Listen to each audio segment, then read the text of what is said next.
الرحمن الرحیم۔ آج جو ہم پہلا جو سبق ہم نے پڑھنا ہے بنیادی طور پر وہ سیرت کی اہمیت کے حوالے سے۔ پہلے تو آپ کو پتہ ہے جو کتاب ہے نور الیقین فی سیرت سید المرسلین، اس کے جو مصنف ہیں شیخ محمد الخضری بک، یہ ان کا لقب ہے، اور اصل میں یہ مصر کے ہیں۔ میں نے آپ کو کل بتایا تھا 1927 میں ان کی وفات ہوئی ہے، یعنی تقریباً آج سے 1 صدی پہلے ان کا انتقال ہوا ہے۔ اور ان کا جو قبیلہ ہے محمد بن العفیفی الباجوری، یہ باجوڑ ایک پاکستان میں ہے نا، ایک مصر میں بھی ہے، وہ اڑا کے بغیر ہے، باجوڑ ہے نا ہمارے ہاں، وہاں پر ہے، وہ لوگ بھی باجوری کہلاتے ہیں لیکن را کے ساتھ، اڑا کے ساتھ نہیں ہے وہ۔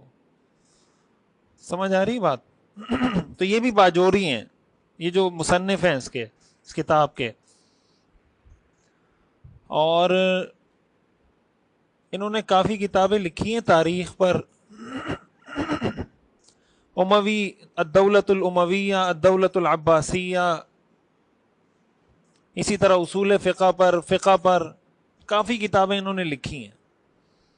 یہ بھی ان میں سے ایک کتاب ہے، یہ ان کی سیرت کے موضوع پہ کتاب ہے۔ تو اس کی خصوصیت یہ ہے کہ تقریباً جتنے اہم سیرت کے واقعات ہیں وہ تقریباً سارے اس میں بڑے مختصر انداز میں انہوں نے جمع کر دی۔ تو سیرت پڑھنے سے پہلے 2-3 باتیں ایسی جس کا سمجھنا ضروری ہے تاکہ یہ پتہ ہو کہ ہم کیوں پڑھ رہے ہیں سیرت۔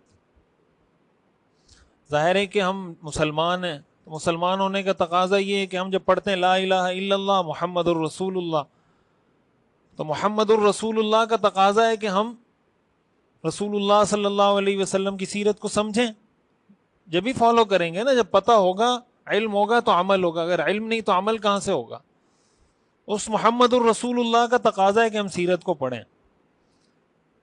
پھر قرآن حدیث کی روشنی میں اور تاریخ کی روشنی میں اگر ہم اس کو دیکھیں، 3 بنیادی وجوہات ہیں سیرت پڑھنے کی۔ کتنی؟ 3، یعنی بہت ساری وجوہات ہیں، ان کو اگر آپ جمع کریں 3 میں جمع کر سکتے ہیں۔ پہلی وجہ قرآن کی روشنی میں کہ رسول اللہ صلی اللہ علیہ وسلم کی اطاعت یہ ایمان کا تقاضا ہے۔ کیا ہے؟ ایمان کا تقاضا، یعنی اس کے بغیر ایمان مکمل ہی نہیں ہوتا۔ تو ظاہر ہے جب ہم یہ کہیں گے کہ ہم مسلمان ہیں، جب ہم یہ کہیں گے کہ ہم مسلمان ہیں، مومن ہیں، تو اس ایمان کا تقاضا ہے کہ ہم اللہ کے رسول کی اطاعت کریں۔ قرآن کریم میں آتا ہے نا وَأَقِيمُوا الصَّلَاةَ وَآتُوا الزَّكَاةَ وَأَطِيعُوا الرَّسُولَ لَعَلَّكُمْ تُرْحَمُونَ، کہ آپ نماز قائم کریں۔ سورہ نور کی آیت نمبر 56 ہے، وَأَقِيمُوا الصَّلَاةَ وَآتُوا الزَّكَاةَ وَأَطِيعُوا الرَّسُولَ لَعَلَّكُمْ تُرْحَمُونَ، کہ نماز قائم کریں، زکوٰۃ ادا کریں اور رسول کی اطاعت کریں تاکہ تم پر رحم کیا جائے۔ اس کا مطلب قرآن کا حکم ہے اطیعوا الرسول۔ قرآن کریم میں آپ کو یہ مثال تو ملے گی کہ رسول کی اطاعت کا حکم ہے، اللہ کی اطاعت کا حکم اس جگہ پر نہیں ہے، لیکن قرآن میں ایسی کوئی مثال نہیں ہے کہ اللہ کی اطاعت کا حکم ہو ساتھ رسول کی اطاعت کا حکم نہ ہو۔ یہ اس کی مثال ہے۔ یہاں پر کیا ہے؟ اقیموا الصلاۃ وآتوا الزکاۃ واطیعوا الرسول، یہاں پر اللہ اطیع اللہ نہیں ہے۔ اس کی وجہ کیا ہے؟ اس کی وجہ یہ کہ قرآن کریم میں دوسری جگہ پر آتا ہے من یطع الرسول فقد اطاع اللہ، من یطع الرسول فقد اطاع اللہ، کہ جس نے رسول کی اطاعت کی اس نے اللہ کی اطاعت کی۔ یہ سورہ نساء کی آیت نمبر 80 ہے۔ اس لیے قرآن میں آپ کو یہ مثال تو ملے گی کہ رسول کی اطاعت کریں، اور وہاں اللہ کی اطاعت کا ذکر اس آیت میں نہیں ہوگا، لیکن اللہ کی اطاعت کا ذکر ہو، رسول کی اطاعت کا ذکر نہ ہو، قرآن میں اس کی کوئی مثال نہیں۔ یہ بات سمجھ میں آ گئی؟ قرآن کریم میں دوسری کئی مقامات پر ہے، ایک آیت میں آتا ہے یا ایھا الذین آمنوا اطیعوا اللہ واطیعوا الرسول، اطیعوا اللہ واطیعوا الرسول، اللہ کی اطاعت کرو، اللہ کے رسول کی اطاعت کرو۔ اسی طرح مومنین اور منافقین کی جو نشانیاں قرآن کریم میں ذکر ہیں، ان نشانیوں میں بھی یہ چیز آپ کو ملے گی۔ منافقین کی نشانی ہے کہ وہ اللہ کے رسول کی اطاعت سے بھاگتے ہیں، مومن کی نشانی ہے کہ وہ اللہ کے رسول کی اطاعت کی طرف بھاگتے ہیں۔ قرآن کریم میں آتا ہے وَإِذَا قِيلَ لَهُمْ تَعَالَوْا إِلَى مَا أَنزَلَ اللَّهُ وَإِلَى الرَّسُولِ رَأَيْتَ الْمُنَافِقِينَ يَصُدُّونَ عَنْكَ صُدُودًا۔ سورہ نساء کی آیت ہے، غالباً 61 نمبر آیت ہے۔ اذا قیل لهم تعالوا الى ما انزل اللہ والى الرسول رأیت المنافقین یصدون عنک صدودا، کہ جب ان کو کہا جاتا ہے کہ آؤ اور اللہ کی اطاعت کرو اور رسول کی اطاعت کرو تو تم منافقین کو دیکھو گے کہ وہ تم سے دور بھاگتے ہیں۔ یہ تو کس کی نشانی ہوئی؟ منافق کی۔ مومن کی نشانی قرآن کریم سورہ نور کے اندر اللہ تعالیٰ فرماتے ہیں انما کان قول المؤمنین اذا دعوا الی اللہ ورسولہ لیحکم بینہم ان یقولوا سمعنا واطعنا۔ یہ کس کی نشانی ہے؟ مومنین کی، کہ مومن کو جب اللہ کے رسول کی اطاعت کی طرف بلایا جاتا ہے تو وہ کیا کہتا ہے؟ سمعنا واطعنا۔ اس کا مطلب اللہ کے رسول کی اطاعت کرنا یہ ایمان کا تقاضا ہے۔ یہ کیا ہے؟ سورہ نساء کے اندر اللہ تعالیٰ ارشاد فرماتے ہیں فَلَا وَرَبِّكَ لَا يُؤْمِنُونَ حَتَّى يُحَكِّمُوكَ فِي مَا شَجَرَ بَيْنَهُمْ ثُمَّ لَا يَجِدُوا فِي أَنفُسِهِمْ حَرَجًا مِمَّا قَضَيْتَ وَيُسَلِّمُوا تَسْلِيمًا، کہ تیرے رب کی قسم یہ اس وقت تک مومن نہیں ہو سکتے جب تک یہ آپ کو اپنے معاملات میں فیصلہ کرنے والا نہ بنائیں اور آپ کے فیصلے کو بلا چوں چرا تسلیم نہ کریں، اس وقت تک یہ مومن۔ تو قرآن میں نفی کر دی اللہ نے اس شخص کے ایمان کی، ایسا آدمی مومن نہیں ہے جو اللہ کے رسول کو اپنے معاملات میں حکم نہیں بناتا۔ قرآن کریم سورہ احزاب میں غالباً آتا ہے وَمَا كَانَ لِمُؤْمِنٍ وَلَا مُؤْمِنَةٍ اذا قضى اللہ ورسولہ امرا ان یکون لهم الخیرۃ من امرہم۔ کسی مومن کسی مومنہ کے لیے یہ بات جائز نہیں ہے کہ اگر اللہ اور اللہ کا رسول کوئی فیصلہ کر دے کہ پھر ان کے پاس کوئی آپشن بچ جائے۔ مومن کے پاس پھر کوئی آپشن نہیں بچتا، جب اللہ کے رسول نے فیصلہ کر دیا اس میں عمل کرنا ہے۔ یہ کچھ آیات ہیں جو میں نے آپ کو بتائی ہیں، اور یہ ساری آیات بتائی ہیں، کوئی قصے کہانی تو نہیں ہے نا، قصے کہانیاں تو نہیں ہیں، کیا ہے؟ آیات ہیں، قرآن کریم کی آیات ہیں۔ ان ساری آیات سے یہ پتہ چلتا ہے کہ اللہ کے رسول کی اطاعت کے بغیر ہم دین پہ عمل۔ لقد کان لکم فی رسول اللہ اسوۃ حسنہ لمن کان یرجو اللہ والیوم الآخر، کہ تمہارے لیے اسوہ حسنہ رسول اللہ کی ذات ہیں۔ اس کا مطلب یہ ہوا کہ سیرت پڑھنے کی جو پہلی وجہ ہے وہ یہ ہے کہ رسول اللہ صلی اللہ علیہ وسلم کی اطاعت ایمان کا تقاضا ہے، اور اطاعت کب کریں گے؟ جب پڑھیں گے۔ کب کریں گے اطاعت؟ جب پتہ ہوگا نا اطاعت کا کیا مطلب۔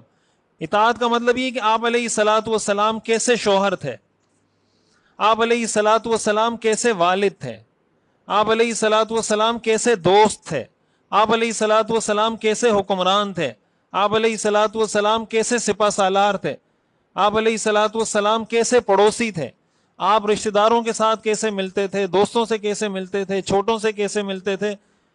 یہ ساری چیزیں ہم کہاں پڑھتے ہیں؟ سیرت میں پڑھتے ہیں۔ تو ہم رسول اللہ صلی اللہ علیہ وسلم جیسا شوہر بننے کی کوشش کریں گے، ان جیسا پڑوسی بننے کی کوشش کریں گے، ان جیسا امام بننے کی، ان جیسا حکمران، ان جیسے خلیفہ، ان جیسا سپہ سالار، ان جیسا بیٹا، ان جیسا بھتیجا بننے کی کوشش کریں گے تو کچھ نہ کچھ اللہ تعالیٰ ہمیں عطا کر دے گا۔ تو اس کے لیے ضروری ہے کہ ہم کیا پڑھیں؟ سیرت پڑھیں۔ یہ پہلی وجہ ہے سیرت پڑھنے کی، اور اسی سے یہ بات سمجھ آ جانی چاہیے کہ وہ لوگ جو یہ کہتے ہیں کہ قرآن کریم، جن کو اہل القرآن کہا جاتا، جو حدیث کا انکار کرتے ہیں کہ بھائی بس قرآن میں سب کچھ ہے، حدیث کی ضرورت نہیں ہے۔ تو جو آدمی حدیث کو نہیں مانتا وہ در حقیقت قرآن کو نہیں مانتا۔ وہ کیوں؟ اس لیے کہ قرآن کی یہ جو ساری آیات ہیں ان پر عمل ہو سکتا ہے اگر حدیث کو نہیں مانیں گے؟ نہیں ہو سکتا۔ تو اللہ کے رسول کی اطاعت کے بہت سارے احکام ایسے ہیں جو حدیث میں ہیں، قرآن میں نہیں ہیں۔ سمجھ آ رہی بات؟ بہت ساری چیزیں ایسی ہیں جو حدیث میں مذکور ہیں شریعت کی، قرآن میں نہیں ہیں۔ تو اگر آپ حدیث کو چھوڑ دیں گے تو اللہ کے رسول کی اطاعت کیسے کریں گے؟ اس لیے حدیث کا انکار کرنے والا در حقیقت قرآن کا انکار کر رہا ہوتا. تو وہ ٹائٹل اور لیبل تو بڑا اچھا ہے کہ بھئی ہم قرآن کو مانتے ہیں, ہمارے لیے قرآن کافی ہے, حسبنا کتاب اللہ, کتاب اللہ ہمارے لیے کافی ہے بس. لیکن حقیقت کیا ہوتی ہے کہ وہ قرآن کا. تو اس لیے کسی بھی چیز کے ٹائٹل کو نہیں دیکھا جاتا کہ اس کا ٹائٹل کیا ہے, اس کی اصل روح کو دیکھا جاتا ہے کہ اصل کر کیا رہا ہے. بعض اوقات جو نعرہ ہوتا ہے نا وہ بڑا دلکش ہوتا ہے, اور بڑا, جیسے یہ سگریٹ کے اشتہارات ہیں نا, یہ پرانے کوئی اشتہارات آپ نکال کے دیکھیں سگریٹ کے, تو اس میں لکھا ہوتا ہے کھانسی کا علاج ہے سگریٹ, جو پرانے کوئی پتہ نہیں 1950-60 کے جب بھی آئے ہوئے ہیں, اس کے اشتہارات آپ ذرا نکال کے دیکھیں, اس میں لکھا ہے کھانسی کا علاج ہے, بلغم کا علاج ہے, فلاں فلاں, سگریٹ کے اشتہار میں اخباروں میں چھپتے تھے. اور آج سگریٹ کی ڈبی پہ لکھا ہوا ہے کہ سگریٹ نوشی کینسر کا سبب بنتی ہے. تو سگریٹ کے اشتہار میں آپ یہ بھی لکھ دیں, اور ظاہر ہے کسی نہ کسی درجے میں وہ کھانسی کا علاج ہو بھی سکتا ہے, کسی نہ کسی درجے میں کسی کے لیے وہ علاج ہو سکتا ہے, لیکن اوور آل آپ اس کو ایک قاعدہ ضابطہ بنا سکتے ہیں کہ بھئی جس کو کھانسی ہو رہی ہے وہ سگریٹ پیے, یا جس کو بلغم ہو رہی ہے وہ سگریٹ پیے. بنا سکتے ہیں قاعدہ؟ ڈاکٹر صاحب کیا خیال ہے, بنا سکتے ہیں؟ نہیں بنا سکتے نا, وہ تو ہر ڈبیا پہ لکھ دیا کہ اس سے کینسر بنتا ہے. تو اس لیے صرف ان چیزوں کو دیکھ کر ہمارے ہاں بہت بڑا طبقہ ایسا ہے, بہت بڑا تو نہیں لیکن ایک طبقہ ایسا موجود ہے جو ان لوگوں کی باتوں سے متاثر ہوتے ہیں جو ہمیں یہ کہہ رہے ہوتے ہیں کہ بھئی حدیث تو ہمیں لوگوں نے نقل کی ہے, پتہ نہیں کس کس طرح کے راوی ہیں اور کس نے حدیث نقل کر دی, اور یہ اور فلاں فلاں فلاں. تو یہ قرآن بھی تو ہمیں انہی لوگوں نے پہنچایا ہے. کیا خیال ہے؟ یا قرآن ڈائریکٹ پاکستان میں نازل ہوا ہے؟ قرآن بھی تو انہی لوگوں نے پہنچایا ہے نا بھائی. اگر آپ شک کریں گے تو پھر تو آپ قرآن پہ بھی شک کریں گے. آپ کو کیا, آپ کے پاس کیا دلیل ہے کہ یہ وہی قرآن ہے جو اللہ کے رسول پہ نازل ہوا تھا؟ کیا دلیل ہے سوائے اس کے کہ ہمیں جن لوگوں نے پہنچایا وہ قابل اعتماد لوگ تھے, انہوں نے بتایا کہ یہ قرآن ہے تو ہم کہہ رہے ہیں یہ قرآن. ایسا ہی ہے نا, یا ہم نے اس کا کوئی ٹیسٹ کروایا ہے؟ ہمارے پاس یہی سند ہے, یہی چین ہے, اور اسی سند اسی چین سے ہمارے پاس حدیثیں بھی پہنچی ہیں. یہ الگ بات ہے کہ قرآن ہمیں تواتر سے پہنچا. تواتر کا مطلب جس میں کوئی شک نہیں رہتا. مثال کے طور پر آپ میں سے کتنے لوگ ہیں جو امریکہ نہیں گئے, لیکن ان کو پتا ہے کہ امریکہ ایک ملک ہے, ایگزسٹ کرتا ہے. ایسا ہی ہے نا, آپ کو پتا ہے کہ امریکہ ایک ملک ہے, موجود ہے. آج تو چلو میڈیا کا دور ہے, آپ میڈیا کے دور سے بھی پیچھے چلے جائیں کہ جب میڈیا نہیں تھا, سوشل میڈیا نہیں تھا, الیکٹرانک میڈیا نہیں تھا, تو بہت سارے لوگوں کو یقین تھا کہ امریکہ موجود ہے, برطانیہ ایک ملک ہے. تو یہ ان کو کس نے بتایا؟ اس کو تواتر کہتے ہیں. اتنے لوگوں سے آپ کو بات پہنچے کہ وہ جھوٹ نہیں ہو سکتی. سمجھ آ رہی بات؟ تو اب آپ اس پہ یقین کرتے ہیں. اس سے بھی آگے بڑھیں تو ہم جتنے لوگ یہاں بیٹھے ہوئے ہیں, ہمیں اپنے والد کا نام پتا ہے نا؟ پتا ہے نہیں پتا؟ والد کا نام پتا ہے نا, تو ہمیں کس نے بتایا؟ تو اگر آپ کہیں گے کہ لوگوں کی باتوں کا اعتبار نہیں ہے, پھر تو آپ کے نسب کا بھی اعتبار نہیں ہے. اس لیے کہ آپ کو تو آپ کی امی نے بتایا کہ یہ آپ کے ابو ہیں, آپ کو کیا پتا کہ یہ آپ کے ابو ہیں یا نہیں. سمجھ آ رہی بات؟ جس کو ہم اپنا ابو کہہ رہے ہیں, آپ اپنا ابو کہہ رہے ہیں, ہمیں کس نے بتایا؟ لوگوں نے بتایا. تو اگر آپ یہ کہتے ہیں کہ لوگوں کی بات کسی بھی جگہ معتبر نہیں ہوتی, تو پھر تو نسب میں بھی معتبر نہیں ہوگی. آپ کہیں گے وہ تو ڈی این اے سے پتہ چل جاتا ہے. تو یہاں جتنے لوگ بیٹھے ہوئے ہیں, تو کتنے لوگوں نے ڈی این اے کروا کے شناختی کارڈ میں ابو کا نام لکھوایا کہ میں نے ڈی این اے ٹیسٹ کروایا, اس سے پتہ چلا ہے کہ میرے ابو فلاں ہیں, اس لیے میں نے لکھا ہے. کیا ہے کسی نے؟ نہیں کیا نا. اس کا مطلب جس کو ہم کہتے ہیں مخبر صادق کی خبر, ایک سچا آدمی اگر آپ کو خبر دے دے, آپ اس پہ یقین کر لیں.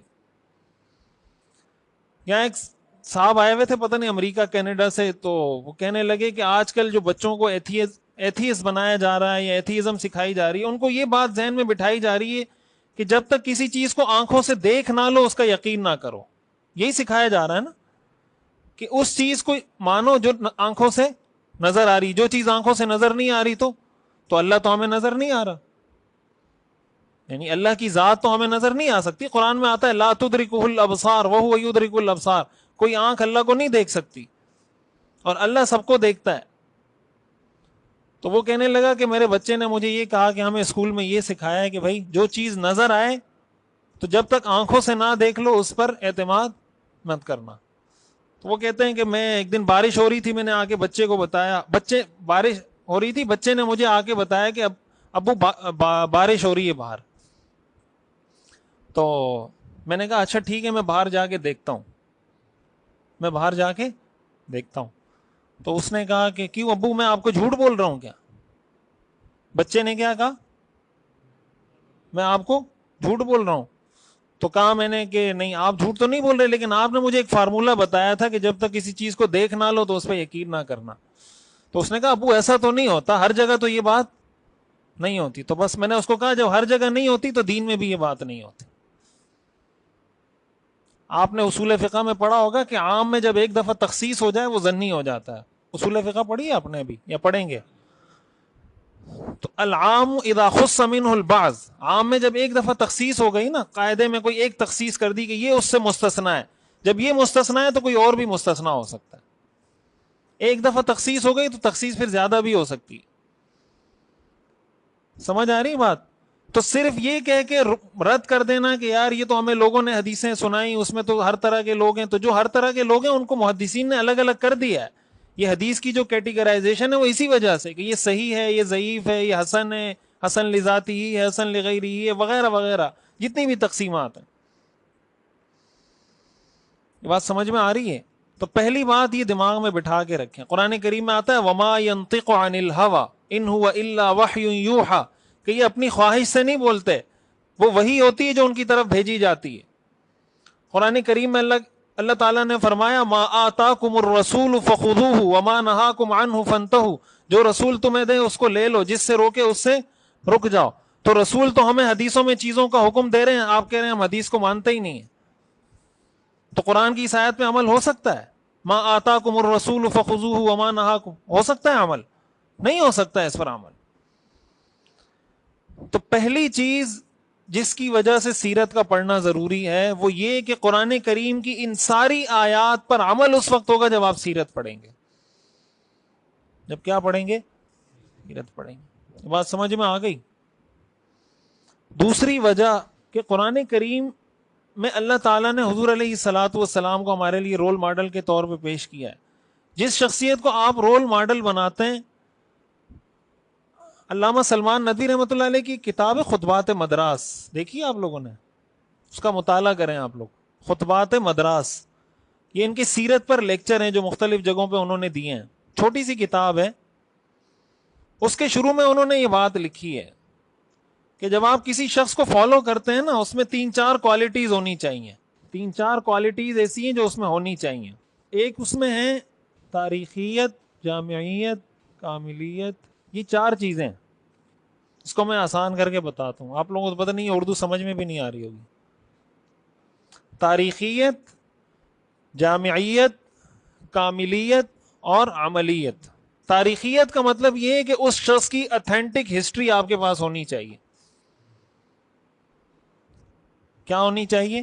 جس شخص کو آپ فالو کر رہے ہیں اس کی ہسٹری آپ کے پاس ہونی چاہیے اور اتھینٹک ہسٹری ہونی چاہیے. آج پوری دنیا میں رسول اللہ صلی اللہ علیہ وسلم کی شخصیت سے زیادہ اتھینٹک ہسٹری پوری دنیا میں کسی کی موجود نہیں ہے. یہ دعویٰ ہے اسلام کا,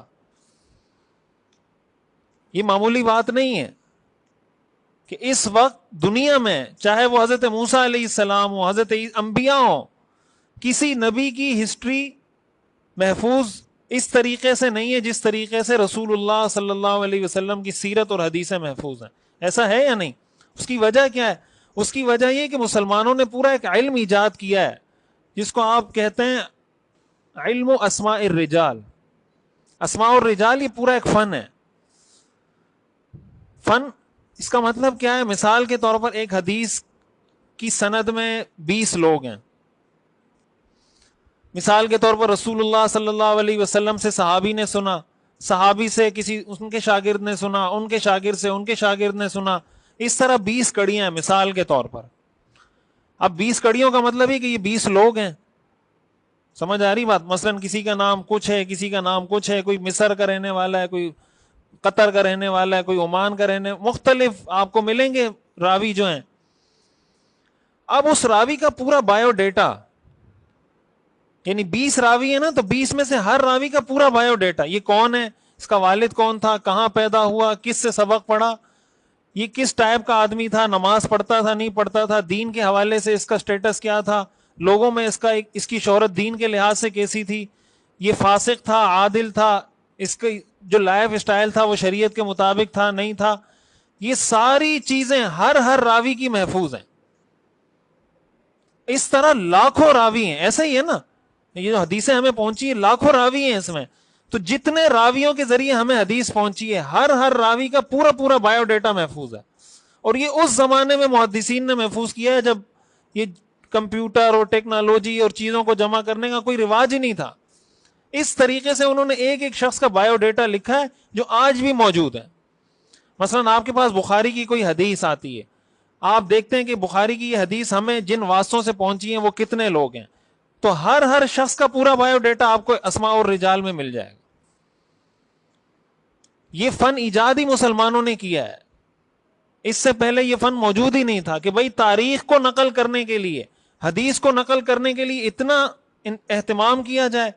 اب جب کسی راوی کے بارے میں پتہ چل جاتا ہے کہ بھئی یہ آدمی اس حدیث کو روایت کر رہا ہے لیکن یہ کبھی کبھی جھوٹ بولتا تھا، جب اس راوی کے بارے میں کسی نے بھی یہ کمنٹ کر دیا، کسی معتبر شخص نے، اس حدیث، وہ مثلا سارے راوی ٹھیک تھے، وہ حدیث صحیح ہوتی، لیکن اس ایک راوی کی وجہ سے حدیث کو سائڈ پہ کر دیا جاتا ہے کہ یہ حدیث ضعیف ہو گئی. کیوں؟ اس لیے کہ ان 20 میں سے ایک آدمی ضعیف ہے. سمجھ آ رہی بات؟ یہ جو 20 راوی ہیں، ان 20 راویوں میں سے فلاں راوی کیا ہے، ضعیف ہے، اس کو سائڈ پہ کر دیتے ہیں، پھر اس کو الگ کیٹیگری میں ڈالتے ہیں صحیح کی کیٹیگری سے نکال کر. تقریباً حدیث کی کوئی 60 سے زیادہ اقسام ہیں. کتنی؟ 60 سے زیادہ قسمیں محدثین نے بنائی ہیں. ہمیں تو صرف یہ 2-3 معلوم ہے نا، صحیح، حسن، ضعیف. 60 سے زیادہ قسمیں حدیث کی، اور ان میں زیادہ تر قسمیں وہ اسی راوی کی حیثیت کی وجہ سے تبدیل ہوتی ہیں. کہ راوی اگر زیادہ ہوں تو اس حدیث کو کیا کہیں گے، راوی کم ہو تو کیا کہیں گے، راوی درمیانے ہو تو کیا کہیں گے، اگر راوی عادل ہوں، ان کا اخلاق کردار بہت اعلیٰ معیار کا ہو تو اس حدیث کی حیثیت کیا ہوگی، اگر کوئی راوی ایسا ہے جو فاسق فاجر ہے اور حدیث کو روایت کر رہا ہے، اس حدیث کی سندی حیثیت کیا ہوگی. یہ جو علم و اسماء الرجال ہے، یہ مسلمانوں کا ایجاد کردہ فن ہے. اس سے پہلے یہ دنیا میں ایگزسٹ نہیں کرتا تھا، اور یہ مسلمانوں نے حدیث کی حفاظت کے لیے وضع کیا یہ علم. تو رسول اللہ صلی اللہ علیہ وسلم کی حدیثیں اور سیرت ہمارے پاس جس اتھینٹک طریقے سے موجود ہیں، دنیا میں کسی اور کی سیرت ایسے موجود ہے؟ جب یہ فن کسی کے پاس نہیں تو موجود کہاں سے ہوگی؟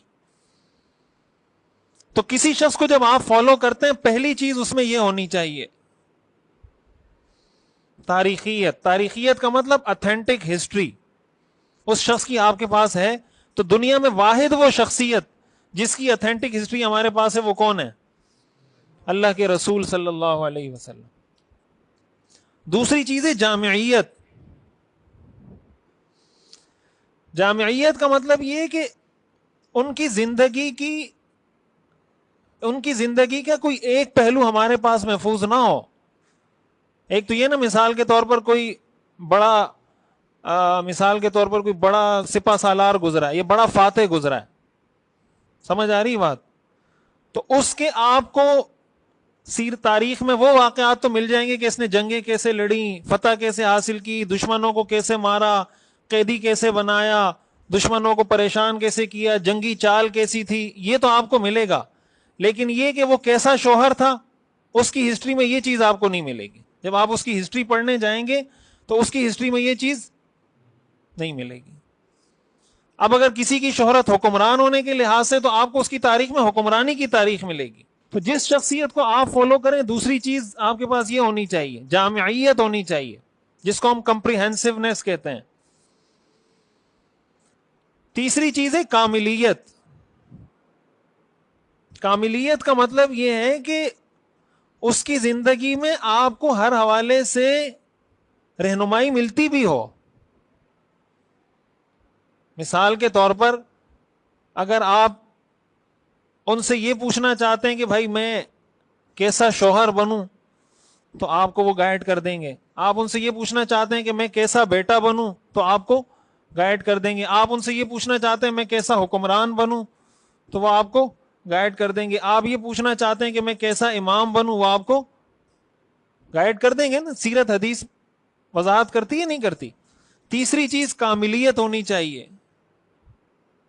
کہ ایک تو شخص کی اپنی ذات میں کاملیت ہو, پھر ہمارے پاس وہ کاملیت پہنچی بھی ہو. یہ دو الگ الگ چیزیں ہیں. ایک ہے کہ وہ اپنی ذات میں کیا ہو, کمپریہنسو ہو. دوسری بات یہ کہ اس کی وہ ساری کمپریہنسو تعلیمات ہم تک بھی پہنچی ہوں. یہ کوالٹی بھی رسول اللہ صلی اللہ علیہ وسلم میں پائی جاتی ہے. اور چوتھی چیز عملیت, جس کو آپ پریکٹس کہتے ہیں یا پریکٹیکلٹی کہہ لیں, پریکٹس کہہ لیں, کہ اچھی باتیں کرنا بہت آسان ہوتا ہے. اچھی باتیں کرنا, باتیں کرنے میں کیا جاتا ہے, کچھ جاتا ہے.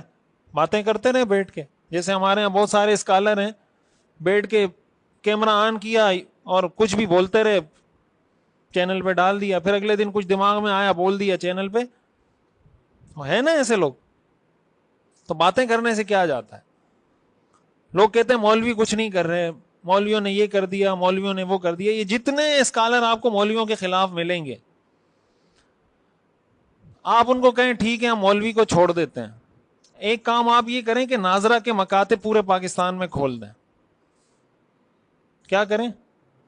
آئندہ کے بعد ہم کسی مولوی سے الف با نہیں پڑھیں گے. کس سے پڑھیں گے؟ اسکالر سے پڑھیں گے. تو اسکالر صاحب کو کہیں اسکالر صاحب آپ یہ کریں کہ ہم اپنے بچوں کو کسی مولوی سے نورانی قاعدہ نہیں پڑھانا چاہتے, آپ پڑھائیں ہمارے بچوں کو. پڑھائیں گے یہ اسکالر. ان کے پاس سسٹم ہے ان کے پاس کہ پورے پاکستان میں نیٹ ورک پھیلا دیں کہ ہم نورانی قاعدہ پڑھائیں گے. یہ تو ایک نورانی قاعدے کی بات کر رہا ہوں. پھر آپ ناظرہ کی طرف جائیں, پھر آپ حفظ کی طرف جائیں, پھر آپ اور علم دین کی طرف جائیں. کوئی سسٹم ہے؟ تو یہ کہتے ہیں مولویوں سے دین نہ سیکھیں. تو ٹھیک ہے آپ کہیں ہم نہیں سیکھتے, آپ سے سیکھتے ہیں, سکھائیں نورانی قاعدہ ہمیں. 5,000 روپے تنخواہ لے کے کسی جھگی میں بیٹھ کے ہمیں نورانی قاعدہ پڑھائیں. آپ انجینئر بننے کے بعد لگ پتہ جائے گا آپ کو کہ نورانی قاعدہ پڑھانا آسان ہے یا مشکل ہے. ایسا ہے یا نہیں؟ تو یہ کیا ہے باتیں ہیں, ہم یہ کر دیں گے, ہم یہ کر دیں گے, مولوی ایسے ہیں, مولوی ویسے ہیں, ہم نے یہ کر دی. کیا کیا ہے بھائی آپ نے؟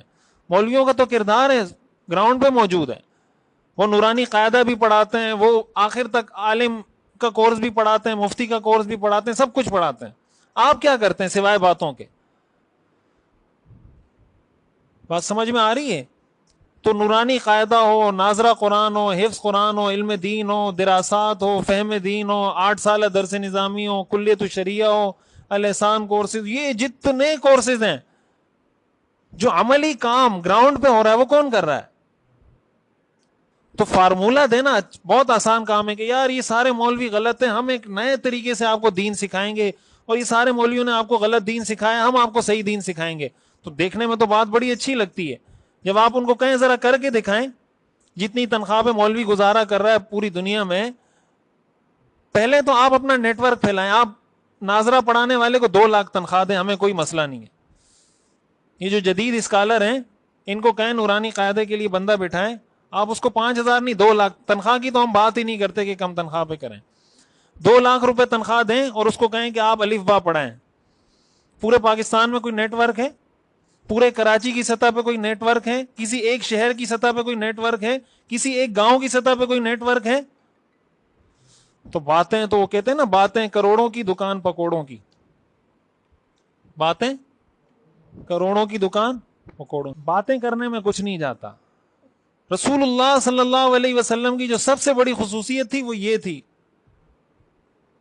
آپ نے ہمیں صرف اچھی باتیں نہیں بتائی کہ کوئی تکلیف دے اس کے ساتھ اچھائی سے پیش آؤ, کوئی برا کرے اس کے ساتھ اچھا کرو, اور اگر اللہ کے راستے میں جہاد کرنا پڑ جائے تو جہاد کرو, جنگ لڑنی پڑ جائے تو جنگ کرو. آپ نے جب جہاد کا حکم دیا تو جہاد کر کے دکھایا.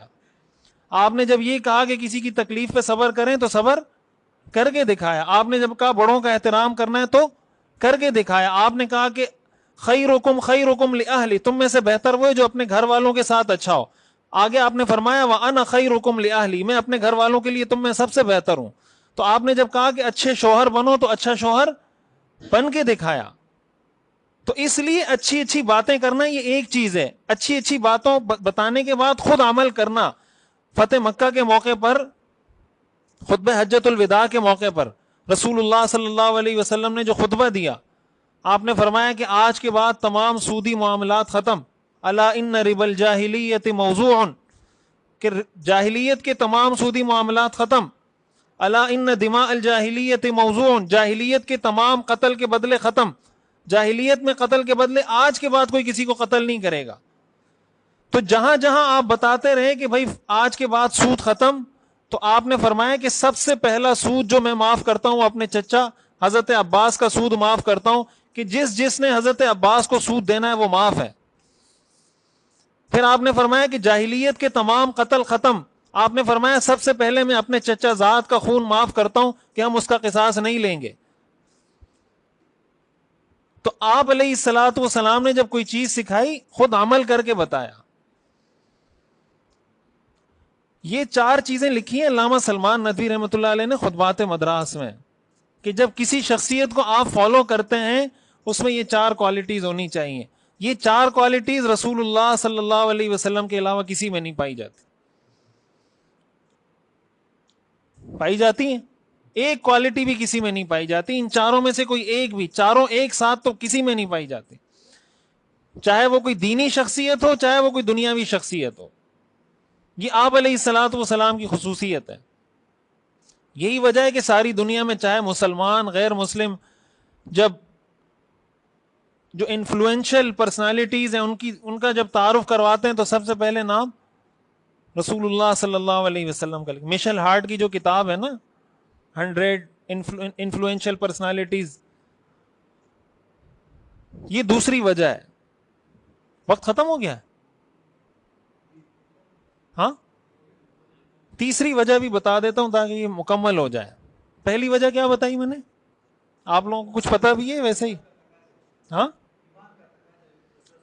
ایمان کا تقاضا ہے، سیرت پہ عمل نہیں کریں گے مومن نہیں بن سکتے. دوسری وجہ کہ جس کو آپ فالو کریں اس میں یہ کوالٹیز ہونی چاہیے.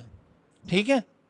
اور تیسری وجہ یہ ہے جو میں آپ کو پہلے بتا چکا ہوں کہ رسول اللہ صلی اللہ علیہ وسلم معیار ہیں. وہ کیا ہیں؟ ہم میں سے ہر آدمی کا اپنا بیک گراؤنڈ ہے. کوئی پنجابی ہے، کوئی پٹھان ہے، کوئی بلوچ ہے، ہر جگہ کا اپنا ایک کلچر ہے. اب مسلمان تو پٹھان بھی ہے، مسلمان پنجابی بھی ہے، مسلمان سندھی بھی ہے، مسلمان بلوچ بھی ہے. اب ہمارے لیے کوئی ایک ایسا کامن سٹینڈرڈ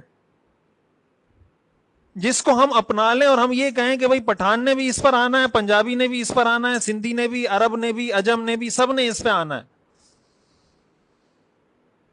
سمجھ آ رہی بات؟ تو یہ اس وقت تک ہو نہیں سکتا جب تک ہمارے پاس کوئی ایک ایسی شخصیت نہ ہو کہ جس کو ہم اپنا رول ماڈل بنائیں اور پھر اس کو فالو کریں. ورنہ کیا ہوگا کہ پٹھانوں کا اپنا دین ہوگا، پنجابیوں کا اپنا دین ہوگا، عرب کا اپنا دین ہوگا، عجم کا اپنا دین ہوگا، ہندوستان کا اپنا دین ہوگا. علماء نے لکھا ہے نا کہ سنت اور بدعت میں جو فرق ہے، ایک بنیادی فرق سنت اور بدعت میں یہ ہے کہ سنت ساری دنیا میں ایک طرح کی ہوتی ہے اور بدعت دنیا میں ہر جگہ الگ الگ انداز سے ہوتی ہے. سمجھ آ رہی بات؟ بدعت کا انداز ہر جگہ الگ الگ ہے اور سنت ہر جگہ. اگر آپ کہیں نا کہ مثال کے طور پر کوئی رفع یدین کر رہا ہے کوئی نہیں کر رہا، یہ بھی الگ الگ ہے. سمجھ آ رہی بات؟ کوئی ہاتھ یہاں باندھ رہا ہے کوئی یہ بھی، تو وہ لگے بندے طریقے ہیں.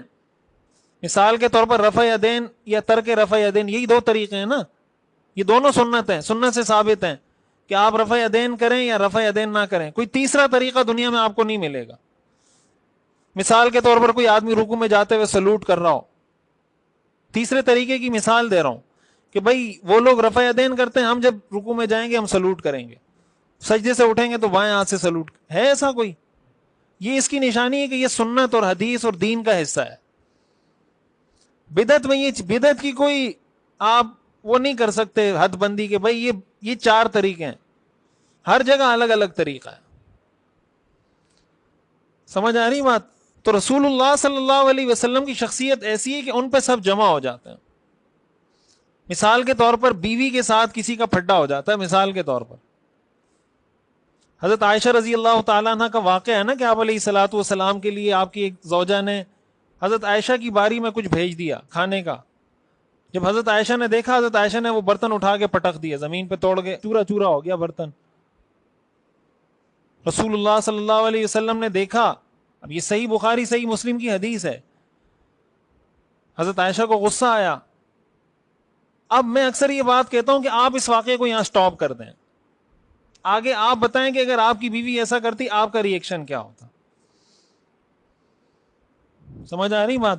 آپ کی 2 بیویاں تو شاید نہیں ہے، شاید ایک بھی نہیں ہے، پتہ نہیں ہے آپ کی ہیں؟ ایک ہے، 2 ہیں؟ نہیں، 2 لوگوں کی صرف آپ ہیں. اچھا، تو ایک ہے. آپ یہ فرض کر لیں گے آپ کی 2 شادیاں ہیں. یا اگر یہ فرض نہیں کر سکتے تو یہ سمجھیں کہ آپ کے کسی دوست نے آپ کے لیے کوئی گفٹ بھیج دیا، کوئی پرفیوم بھیج دیا آپ کے دوست نے. جو قریبی دوست ہوتے ہیں نا ان سے بھی بیوی کو چڑ ہوتی ہے. پتہ ہے نا آپ لوگوں کو تو نہیں پتا ہوگا. جو قریبی دوست ہوتے ہیں نا جن کو بندہ زیادہ ٹائم دیتا ہے بیٹھتا ہے، تو بیوی ہر وقت کہتی ہے تم اس کے پاس کیوں بیٹھے رہتے ہو؟ وہ تمہاری بیوی ہے یا میں بیوی ہوں؟ یہ بیویوں کی نفسیات ہیں.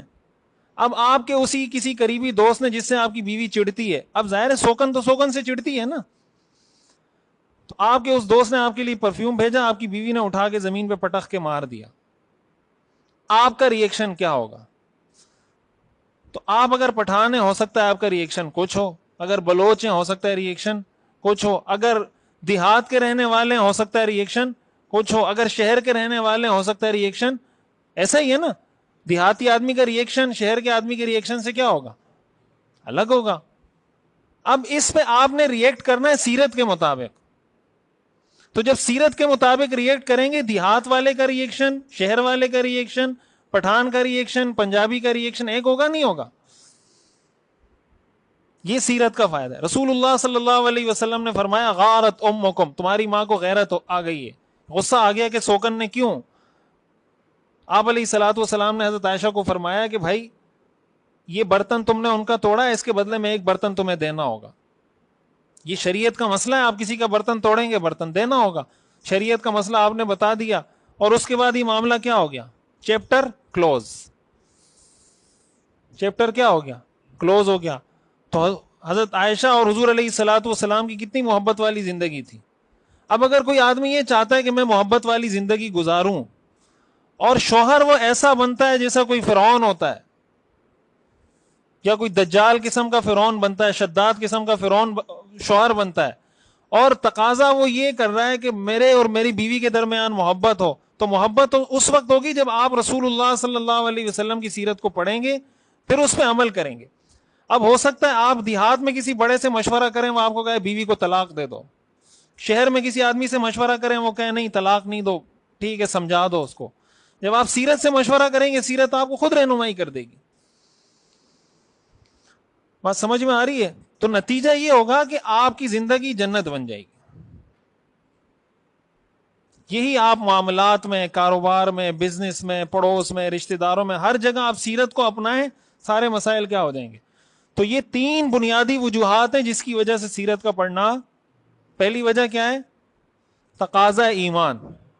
تقاضا ایمان. دوسری وجہ کہ آپ جیسی پرسنالٹی دنیا میں کوئی اور موجود نہیں ہے جس کے اندر یہ چاروں کوالٹیز پائی جاتی ہوں.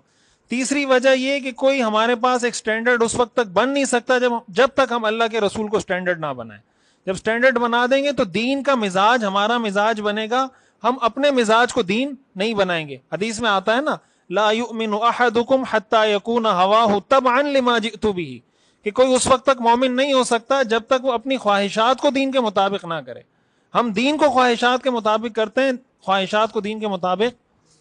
تو یہ خلاصہ ہے سیرت پڑھنے کا جس کی وجہ سے ہم سیرت پڑھتے ہیں.